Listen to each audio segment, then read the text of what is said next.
হঠাৎ পিছন থেকে কেউ এসে ওর মুখটা শক্ত করে চেপে ধরে এবং হ্যাঁচকা টানে ঘরের ভিতর নিয়ে যায়। তে কিছু বুঝে ওঠার আগে অন্ধকার ঘরের দেওয়ালের সাথে ওকে সজোরে চেপে ধরে লোকটা। বাইরের আবছা আলোয় জলজল করা রাগী চোখ দুটো দেখে তে বুঝতে বাকি রইল না এটা কে।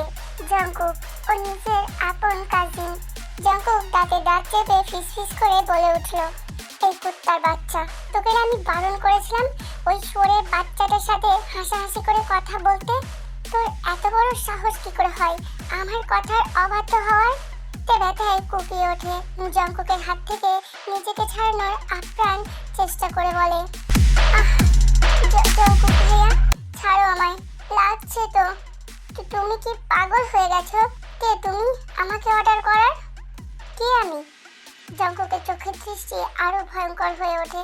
সে তের দুই হাত মাথার উপরে এক হাত দিয়ে শক্ত করে চেপে ধরে, অন্য হাত দিয়ে তের কোমর এমন ভাবে শক্ত করে খামচে ধরে যেন তের মনে হলো হাড়গোড় সব গুঁড়ো হয়ে যাবে। আমি কে সেটা তোকে এখনই বোঝাচ্ছি, দাঁড়া বলে জঙ্কুক পাগলের মতো তের ঠোঁটে নিজের ঠোঁট ডুবিয়ে দেয়। তে ছটফট করে জঙ্কুককে ধাক্কা দেওয়ার চেষ্টা করে, কিন্তু জঙ্কুকের পশুর মতো শক্তির কাছে তে একেবারেই তুচ্ছ। জঙ্কুক তের নিচের ঠোঁটটা জোরে কামড় দিতেই তের মুখ থেকে একটা অস্ফুট শব্দ বেরিয়ে আসে, আর সেই সুযোগে জঙ্কুক নিজের জিভটা তের মুখের ভিতরে ঢুকিয়ে দেয়। বেশ কিছুক্ষণ এই বন্য আর গভীর রোমাঞ্চের পর জঙ্কুক যখন তেকে ছাড়ে তখন ও হাঁপাচ্ছে, ওর ঠোঁট ফুলে গেছে, হালকা রক্ত বের হচ্ছে। জঙ্কুকের কানের কাছে মুখ নিয়ে গিয়ে ফিসফিস করে বলে, ইউ আর ফাকিং মাইন তে, শুধু আমার। এরপর থেকে অন্য কোনো ছেলের দিকে চোখ তুলে যদি তুই তাকাস, আমি তোর চোখ উপরে নেব, আর ওই কুত্তার বাচ্চাকে তো জানিয়ে মেরে ফেলবো। I fucking love you baby, don't make me a monster. কথাটা বলেই জঙ্কুক থেকে অন্ধকারে একা ফেলে ধূপধাপ পা ফেলে রুম থেকে বের হয়ে যায়। ফ্লোরে বসে হাঁপাতে থাকে। এই লোকটার পাগলামো দিন দিন সীমা ছাড়িয়ে যাচ্ছে।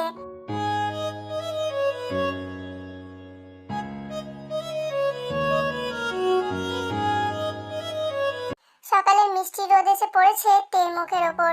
গত রাতের কথা মনে পড়তেই তে সারা শরীর শিউরে উঠল। আয়নার সামনে দাঁড়িয়ে দেখলো ঠোঁটের কোণাটা এখনো লাল হয়ে ফুলে আছে। অসভ্য জানোয়ার একটা, নিজের কাজিন বোনকে কেউ এভাবে। তে বিড়বিড় করে জঙ্কুককে গালি দেয়। নিচে থেকে তের মা আয়ুর গলা ভেসে আসে, তে কি রে, কতক্ষণ ঘুমাবি? জলদি নিচে আয়, তোর বাবা খেতে বসেছে। তে তাড়াহুড়ো করে একটু মেকআপ দিয়ে ঠোঁটের দাগটা ঢাকার চেষ্টা করে নিচে চলে যায়। ডাইনিং টেবিলে সবাই বসে আছে।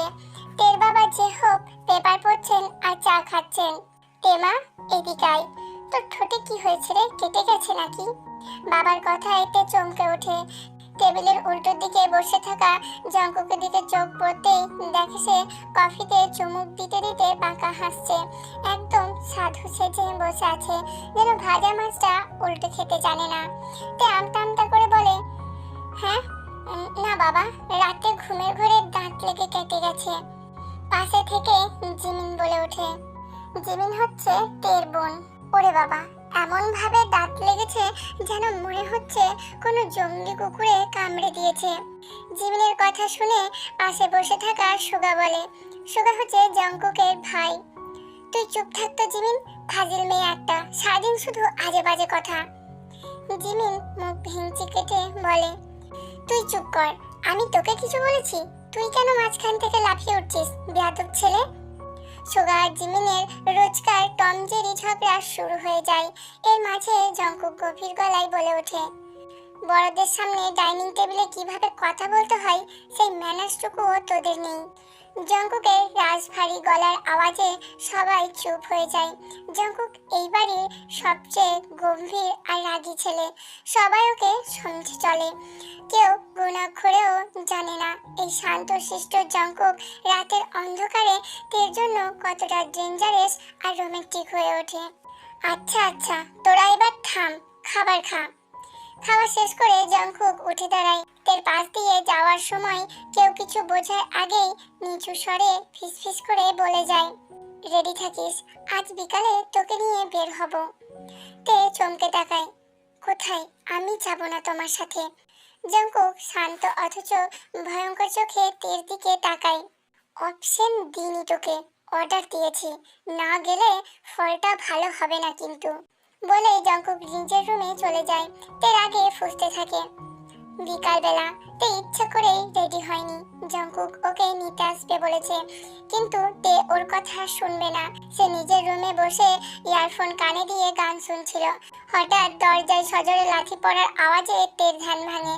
দরজাটা খুলে ভিতরে ঢুকে জঙ্কুক। রাগে চোখ লাল হয়ে আছে। এই, তোকে আমি কি বলেছিলাম? তুই এখনো রেডি হসনি?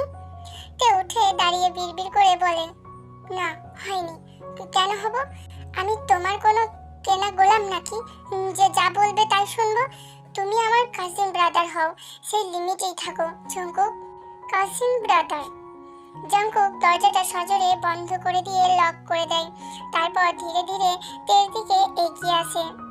ব্রাদার, কাল রাতে যখন আমার নিচে শুয়ে ছটফট করছিলি তখন তো ভয় মনে হয়নি? আমার কথার অবাধ্য হওয়ার জন্য তোকে যে আজ কি শাস্তি দেব তুই ভাবতেও পারছিস না। তো পেছাতে পেছাতে দেওয়ালের সাথে পিঠ থেকে যায়। জঙ্কুক আবার ওকে বন্দি করে ফেলে। এক হাত দিয়ে তের চুলগুলো মুঠো করে শক্ত করে ধরে। হ্যাঁ জঙ্কুক, প্লিজ, কেউ চলে আসবে, ছাড়ো। আসুক, আজ সবাইকে দেখিয়ে দেব তুই কার সম্পত্তি। বলে জঙ্কুক তের ঘাড়ে মুখ ডুবিয়ে দেয়। পাগলের মতো তের নরম ঘাড়ে নিচে তার বসিয়ে দেয়।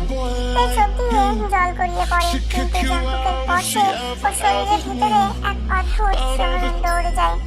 রাগে জেদে আর চরম ভালোবাসায় জঙ্কুক আজ যেন সব সীমা পার করে দিতে চাইছে। জঙ্কুকের দাঁতের গভীর আঁচড়ে তের গলা দিয়ে একটা চাপা আর্তনাদ বেরিয়ে আসে। জঙ্কুক লাগছে, ছাড়ো। কিন্তু জঙ্কুকের সেদিকে কোনো ভ্রুক্ষেপ নেই। সে যেন এক তৃষ্ণার্ত পশুর মতো তের ঘাড়ে নরম চামড়ায় নিজের অধিকারের চিহ্নকে দিচ্ছে। একটা গাঢ় লাল রঙের লাভ পাইপ ফুটে ওঠে তের ফর্সা চামড়ায়। জঙ্কুক সন্তুষ্ট হয়ে একটু পিছিয়ে আসে। তারপর নিজের বুড়ো আঙুল দিয়ে সে লাল দাগটার উপর আলতো করে ছুঁয়ে দেয়। জঙ্কুক ফিসফিস করে বলে, this is my mark baby. এখন থেকে এই দাগটা সবাইকে বুঝিয়ে দেবে তুই কার। তে রাগে আর অপমানে কাঁপছিল। ওর চোখ দিয়ে টপ টপ করে জল পড়ছে। তুমি একটা জানোয়ার জঙ্কুক। আমি তোমাকে ঘৃণা করি। I hate you. জঙ্কুক বাঁকা হেসে তার কানের লতিতে একটা হালকা চুমু খেয়ে বলল, হেট me as much as you can, sweetheart, but you are still fucking mine. হঠাৎ দরজায় কড়া নাড়ার শব্দ হলো। বাইরে থেকে তের মার গলা শোনা গেল। তে, দরজা বন্ধ কেন রে? কি করছিস? ঘুমিয়ে গেছিস নাকি? তে ভয় পেয়ে যায়। জঙ্কুক যদি এখন ওর রুমে ধরা পড়ে তাহলে কুরুক্ষেত্র হয়ে যাবে। তে জঙ্কুকের দিকে আতঙ্কিত চোখে তাকায়। জঙ্কুক ইশারায় ওকে কথা বলতে বলে। তে গলাটা একটু পরিষ্কার করে কাঁপা কাঁপা গলায় বলে, না মা, আমি জামা চেঞ্জ করছি, আসছে একটু পর। আচ্ছা, তাড়াতাড়ি আয়, নিচে তোর বাবা তোকে ডাকছে। মা চলে যাওয়ার পর জঙ্কুক আলমারি খুলে একটা ডিপ রেড কালারের শর্ট ড্রেস বের করে তের দিকে ছুড়ে দেয়। 5 মিনিট সময় দিলাম, এই ড্রেসটা পরে জলদি নিচে আয়। আর হ্যাঁ, ঘাড়ের ওই দাগটা যেন চুল দিয়ে ঢাকা না পড়ে। I want everyone to see it. তে অবাক হয়ে তাকায়। তুমি পাগল হয়ে গেছো? বাবা মা দেখলে কি ভাববে? জঙ্কুক তের খুব কাছে এসে ওর নাকটা আলতো করে টেনে দিয়ে বলে, ভাবুক যা খুশি, আমি তো চাই সবাই জানুক তুই কার। জলদি রেডি হ, আমি গাড়িতে ওয়েট করছি। কিছুক্ষণ পর জঙ্কুকের গাড়িতে বসে আছে তে। পুরো রাস্তা কেউ কোনো কথা বলছে না। জঙ্কুক প্রচন্ড স্পিডে গাড়ি চালাচ্ছে। তে ভয়ে সিট বেল্ট খামচে ধরে আছে। আস্তে চালাও জঙ্কুক, অ্যাক্সিডেন্ট হবে তো। পাগল হয়ে গেছো নাকি? জঙ্কুক কোনো কথা না বলে হঠাৎ করে রাস্তার এক পাশে ব্রেক কষে গাড়িটা দাঁড় করিয়ে দেয়। জায়গাটা বেশ নির্জন, আশেপাশে কেউ নেই। জঙ্কুক এক ঝটকায় তের দিকে ঘুরে বসে। ওর চোখের দৃষ্টি আবার সেই ভয়ঙ্কর রূপ নিয়েছে। কাল রাতে ওই শোরের বাচ্চাটার সাথে কি কথা হচ্ছিল তোর? সত্যি করে বলবি, না হলে আজ তোকে আমি এখানেই শেষ করে দেব। তে বুঝতে পারে জঙ্কুক ওর কলেজ ফ্রেন্ড বুগামের কথা বলছে। বুগাম আমার জাস্ট ফ্রেন্ড জঙ্কুক, তুমি সব ব্যাপার নিয়ে এত ওভার রিঅ্যাক্ট কেন করো? আমার কি কোনো বন্ধু থাকতে পারে না? জঙ্কুক গর্জে উঠল, না পারে না, কোনো হারামি তোর দিকে চোখ তুলে তাকাবে না। তোর হাসি, তোর কান্না, তোর রাগ, সবকিছুর ওপর শুধু আমার অধিকার। আর ওই বুগাম, ওকে তো আমি কালকেই ওয়ার্নিং দিয়েছি, এরপর যদি তোর আশেপাশে ওকে দেখি, ওর হাত পা ভেঙে আমি হাসপাতালে পাঠিয়ে দেব। তার আগে চেঁচিয়ে ওঠে, তুমি একটা সাইকোপ্যাথ জঙ্কুক, তুমি আমাকে ভালোবাসো না, তুমি জাস্ট আমাকে কন্ট্রোল করতে চাও। কথাটা শোনার সাথে সাথেই জঙ্কুকের মুখে রেখা শক্ত হয়ে যায়। সে এক ঝটকায় তের সিট বেল্টটা খুলে দিয়ে ওকে টেনে নিচের কোলের ওপর বসিয়ে নেয়। গাড়ির সিটটা একটু পিছনে হেলিয়ে দেয়। তে ছটফট করে ওঠে, কি করছো অসভ্য, ছাড়ো আমায়, কেউ দেখে ফেলবে তো। কিন্তু জঙ্কুক তের দুই হাত শক্ত করে এক হাতে ধরে অন্য হাত দিয়ে তের কোমর জড়িয়ে ধরে। তারপর সোজা তের চোখে চোখ রেখে বলে, হ্যাঁ আমি সাইকোপ্যাথ, তোর জন্য পাগল, তোকে ছাড়া আমি এক মুহূর্ত নিজেকে ভাবতে পারি না, আর তুই বলছিস আমি তোকে ভালোবাসি না। কথাগুলো বলতে বলতেই জঙ্কুক পাগলের মতো তের ঠোঁটে ঝাঁপিয়ে পড়ে। এবারে চুমুতে রাগ ছিল না, ছিল এক অদ্ভুত কষ্ট আর অধিকার বোধ। জঙ্কুক এত ডিপ আর ইন্টিমেট ভাবে কিস করছিল যে তের নিঃশ্বাস নিতে কষ্ট হচ্ছিল, কিন্তু তাও জঙ্কুক ওকে ছাড়লো না। জঙ্কুকের হাতের স্পর্শ তের কোমরে পিছে এক অদ্ভুত আগুন জ্বালিয়ে দিচ্ছিল। জঙ্কুকের ছোঁয়ায় তের ভিতরের সব রাগ কেমন যেন গলে জল হয়ে যেতে থাকে। নিজের অজান্তেই তের হাত দুটো জঙ্কুকের ঘাড় জড়িয়ে ধরে।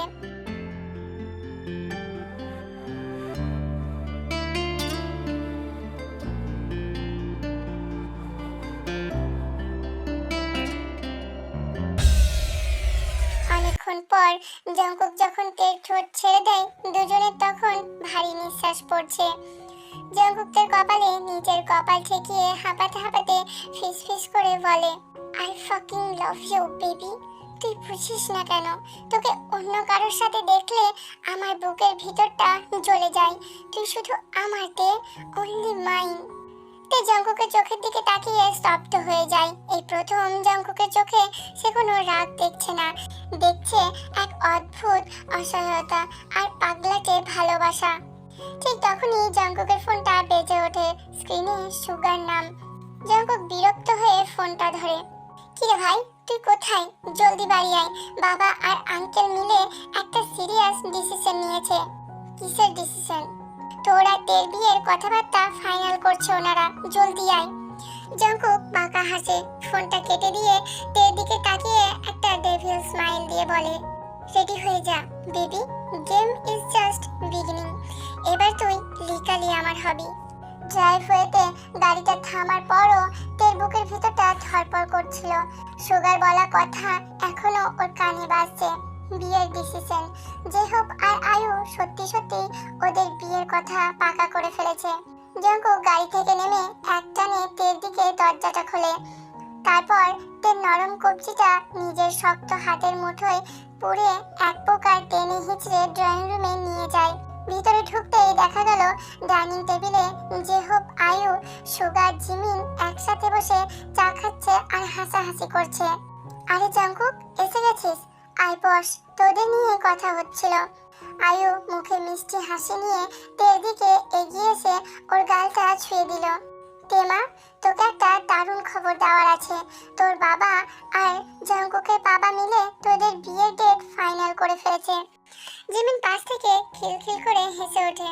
হ্যাঁ রে তে আপু, তোর ওই ডাইনোসর আর রাগী কাজিনটার সাথে তোকে সারা জীবন কাটাতে হবে, ভাবলেই তো আমার হাসি পাচ্ছে। সুগা জিমিনের মাথায় একটা হালকা চাটি মেরে বলল, তুই চুপ কর তো ফাজিল মেয়ে, তোর মতো বান্দ্রিকে তো কেউ বিয়েই করবে না, ছুটকি হয়ে ঘরে বসে থাকবি। জঙ্কুক যে তেকে বিয়ে করতে রাজি হয়েছে এটাই অনেক। জিমিন মুখ লাল করে চিৎকার করে বলে উঠল, মুখ সামলে কথা বলবি সুগা।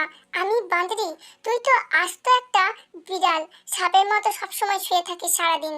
দুজনের ঝগড়ার মাঝে তে একদম চুপ মেরে দাঁড়িয়ে রইল। জঙ্কুক কিন্তু একটুও অবাক হলো না, বরং ওর ঠোঁটের কোণে ফুটে উঠল এক বিজয়ী পাকা হাসি। সে তের কোমরে হাত দিয়ে আরো একটু নিজের কাছে টেনে নিয়ে গভীর গলায় বলল, আঙ্কেল, বিয়ের ডেট কবে রেখেছেন? ভাবছি আগামী মাসের 10 তারিখ। আগামী মাস কেন আঙ্কেল? আগামী সপ্তাহে সব আয়োজন শেষ করুন। আমি আর এক মুহূর্ত দেরি করতে পারবো না। কথাটা শুনে তে চমকে উঠে জঙ্কুকের দিকে তাকালো। এত তাড়াহুড়ো? এত বড় শয়তান এই ছেলেটা। জিহবার আয়ু হেসে উঠে জঙ্কুকের কথায় সায় দিলেন। সে রাতে তে নিজের রুমে একা শুয়েছিল, মাথার ভিতরে হাজারটা চিন্তা।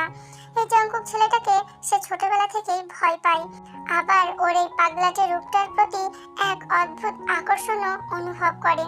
কিন্তু আগামী সপ্তাহে বিয়ে ভাবলেই শরীরের প্রত্যেকটা শিরায় এক অজানা শিহরণ দৌড়ে যায়। হঠাৎ বেলকনির স্লাইডিং ডোর খোলার শব্দ হলো। সে চাদরটা গায়ে চেপে ধরে বসলো। অন্ধকার ফুঁড়ে ঘরের ভিতরে ঢুকলো জঙ্কুক। পরনে খালি গায়ে শুধু একটা কালো ট্রাউজার, ডাবল টোন বুকের পেশি আর হাতে থাকা ট্যাটুগুলো আবছা আলোয় ভয়ঙ্কর সুন্দর লাগছিল। তে ভীতু গলায় বলল, তুমি তুমি আবার কেন এসেছো? মা বাবা টের পেলে কেলেঙ্কারি হয়ে যাবে জঙ্কুক, যাও এখান থেকে। জঙ্কুক কোনো কথা না বলে এক লাফে বিছানায় উঠে তের উপর ঝুঁকে পড়ল। তে বেঁচেতে যাওয়ার আগে জঙ্কুক ওর হাত দুটো মাথার উপর শক্ত করে ধরে ফেলে বিছানায় চেপে ধরল। তোকে আমি আগেই বলেছিলাম না, গেম ইজ জাস্ট বিগিনিং। তুই ভেবেছিলি তুই আমার হাত থেকে পালিয়ে যাবি? জঙ্কুক, হাত ছাড়ো, লাগছে আমার। তুমি এত অসভ্য কেন? জঙ্কুক এক ঝটকায় তের নাইট ড্রেসের ওপরে দুটো বোতাম খুলে ফেলল। তে হাঁপিয়ে উঠে বাধা দেওয়ার চেষ্টা করলো, কিন্তু জঙ্কুক নিজের পুরো শরীরের ভার তের উপর ছেড়ে দিল। এই চুপ কর, একদম আওয়াজ করবি না। জঙ্কুক মুখ নিচু করে সোজা তের গলায় নিজের গরম ঠোঁট আর দাঁত বসিয়ে দিল। তে কষ্টের সাথে সাথে এক অদ্ভুত নেশায় শিউরে উঠল। জঙ্কুকের জিভের উত্তপ্ত ছোঁয়া, ভারী নিঃশ্বাস আর উন্মত্ত চুম্বনে তের ভিতরের সব প্রতিরোধ ভেঙে চুরমার করে দিচ্ছিল। জঙ্কুক এবার আরো নিচে নেমে তের বুকে নিজের আধিপত্য বিস্তার করতে লাগলো। তে মুখ থেকে এক অদ্ভুত কোকানি বের হয়ে এলো। জঙ্কুক মুখ তুলে তের ঠোঁটে নিজের ঠোঁট জড়িয়ে নিল গভীরভাবে। জঙ্কুকের একটা হাত তের পুরু বেয়ে ওপরে উঠে আসছিল। কিছুক্ষণ পর জঙ্কুক তের ঠোঁট ছেড়ে দিয়ে ওর কানের লতিতে দাঁত বসিয়ে হালকা কামড় দিল। ফিসফিস করে বলল, আর মাত্র 3 দিন বেবি, তারপর তোকে সারা রাতের জন্য এই বিছানায় নিজের নিচে শুইয়ে রাখবো। তুই কান্না করবি, কিন্তু আমি তোকে একটু রেহাই দেব না। I gonna fuck you so hard, my baby. তের আগে আর লজ্জায় জঙ্কুকের চওড়া বুকে কিল মেরে বসলো। যাও এখান থেকে, জানোয়ার একটা, I hate you. জঙ্কুক বাঁকা হেসে তের কপালে একটা গাঢ় চুমু দিয়ে বেলকনি দিয়ে অদৃশ্য হয়ে গেল। দিনগুলো যেন ডানায় ভর দিয়ে উড়ে গেল। অবশেষে সেই কাঙ্ক্ষিত দিন। পুরো বাড়ি আলো আর ফুলে সাজানো, গান বাজনার শব্দে মুখরিত চারিপাশ। বিয়ের সব নিয়ম কানুন শেষ হলো। তে লাল টুকটুকে বেনারসি শাড়িতে যেন এক টানা কাটা পরি, ভারী গহনা, মাথায় লাল ওড়না। পাশে কালো শেরওয়ানিতে জঙ্কুককে দেখা যাচ্ছে। রাত 12টা। তেকে নিয়ে আসা হলো জঙ্কুকের রুমে, ওদের বাসর ঘরে। পুরো ঘরটা লাল গোলাপের পাপড়ি আর সুবাসিত মোমবাতি দিয়ে সাজানো। বাতাস জুড়ে এক অদ্ভুত নেশার সুবাস। সে বাসর ঘরে সুসজ্জিত ধপধপে সাদা বিছানার এক কোণে পা গুটিয়ে বসে কান্না করছিল। এতদিন ধরে জঙ্কুকের বন্য রূপ সে দেখেছে, কিন্তু আজকের এই বিশেষ রাতে জঙ্কুক ওর সাথে কতটা হিংস্র আর রোমান্টিক হতে পারে ভেবেই ওর কলিজা শুকিয়ে আসছে। হঠাৎ দরজার লক খোলার শব্দ হলো। জঙ্কুক ঘরের ভেতর ঢুকে ধীর পায়ে খিল এঁটে দিল। তারপর দরজায় পিঠ ঠেকিয়ে বাঁকা হেসে তের দিকে এগোতে লাগলো। জঙ্কুক ধীর পায়ে এগিয়ে আসছে। পরনে কালো শেরওয়ানির বোতামগুলো এক এক করে খুলতে খুলতে সে বিছানার দিকে এগোচ্ছে। তে ভয়ে পেছাতে চেষ্টা করে, কিন্তু বিছানার শেষ প্রান্তে থাকায় আর জায়গা নেই। কোথায় পালাবি আজ? জাঙ্কুক বিছানায় উঠে তের দুই পাশে হাত রেখে ঝুঁকে পড়ল। ওর চোখের দৃষ্টি আজ রীতিমতো শিকারীর মতো। আজ তো কেউ নেই তোকে বাঁচানোর জন্য, না তোর মা আর না তোর বাবা। তে ভয়ে চোখ বন্ধ করে নেয়। জাঙ্কুক প্লিজ আমাকে একটু সময় দাও, আমি আমি ভয় পাচ্ছি। জাঙ্কুক হো হো করে একটা পৈশাচিক হাসি হেসে উঠল।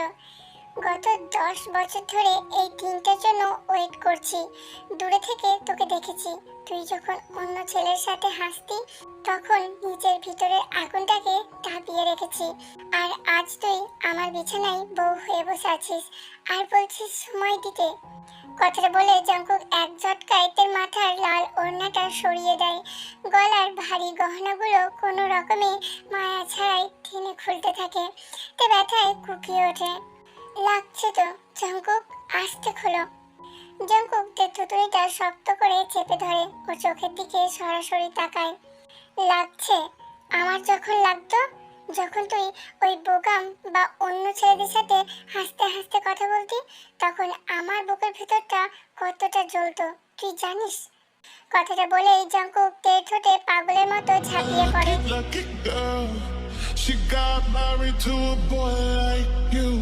জাঙ্কুক তের নিচের ঠোঁটটা জোরে কামড়ে দেয়। তে মুখ খুলতেই একটা অস্ফুট গোঙানি বেরিয়ে আসে। আর সেই সুযোগে জাঙ্কুক নিজের জিভ দিয়ে তের মুখের ভেতরে শক্ত ঘুষা নিতে থাকে। শাড়ির পিঠগুলো একটানে খুলে ফেলে জাঙ্কুক। তের ফর্সা মসৃণ শরীরটা লাল আলোয় আরো আবেদনময় লাগছে। জাঙ্কুকের চোখ দুটো নেশায় টলটল করছে। You are so fucking beautiful baby. Jungkook ফিসফিস করে বলে তের ঘাড়ের গলায় বুকে নিজের গরম ছোঁয়া হাত বসিয়ে দিতে শুরু করলো। তে চোখ দুটো দিয়ে টকটক করে জল গড়িয়ে পড়ছে। জাঙ্কুক সেটা দেখে একটু থামে। ওর চোখের সেই ভয়ঙ্কর রাগটা হঠাৎ করে কেমন যেন গলে যায়। সে নিজের দুই হাত দিয়ে তের চোখের জলটা মুছে দিয়ে নরম এবং গম্ভীর গলায় বলে, কান্না করছিস কেন? আমি তো তোকে ভালোবাসি তে, পাগলের মতো ভালোবাসি। তোকে কষ্ট দেওয়া আমার উদ্দেশ্য নয়, কিন্তু তুই যখন আমার অবাধ্য হোস আমার মাথা ঠিক থাকে না। তে হেঁচকি তুলে কান্না করে ওঠে। তুমি আমাকে ভয় পাও জাঙ্কুক, সব সময় ফোর্স করো, এটা কেমন ভালোবাসা? জাঙ্কুক তের কপালে একটা দীর্ঘ চুমু খেয়ে বলল, এটাই আমার ভালোবাসা। আমি তোকে নিজের জীবনের থেকেও বেশি ভালোবাসি তে। তোকে ছাড়া আমি মরে যাব। আজ রাতের পর তুই শুধু আমার হবি, বডি অ্যান্ড সোল।